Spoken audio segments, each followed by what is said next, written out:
interesting fact. I'm having a fun theological debate in myself and figuring out where I might fall on the spectrum. Okay. And I'm leaning towards, I'm exploring currently the Quaker theology. Okay. Which is awesome. Apparently there's a wide range of beliefs that fall under the Quaker umbrella, because there's just a lot of basically the idea is if there is an issue that would cause strife between us, but it's not something that affects our relationship, then we agree not to talk about it.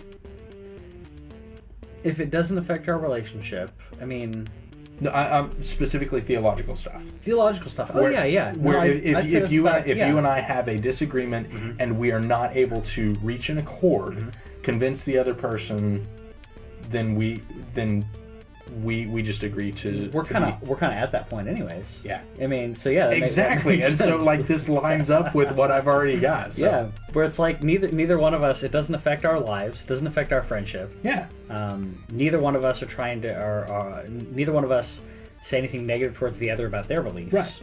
And we do have differences of opinion as far as theology goes. Yeah. But vast differences. We do, but we can have intelligent conversations about that without offending the other person. Yeah. Because neither one of us calls the other person an idiot or whatever. We have different varying that's opinions. Important. Yeah.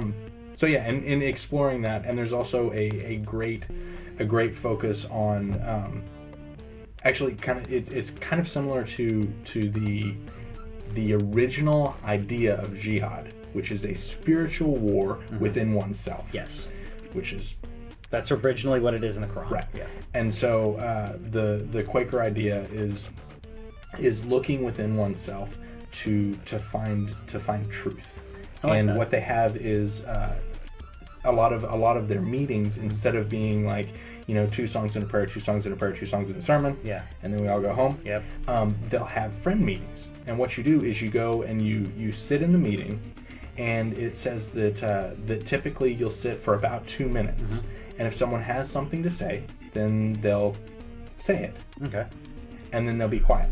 And if somebody else has something to say, then they'll say it. But they recommend a full minute of silence for everyone to process what was just said. So a lot of introspection, a lot of reflection on self and beliefs and truth, and before you start attacking the other person or even replying. Yeah. And that actually goes pretty hand in hand with 12-step, which is, no crosstalk and stuff like that. So that has been the theology section of This Week in Our Collective Heads, because we never said it was all about games. No, it's anything that's in our collective heads. So that's how it works.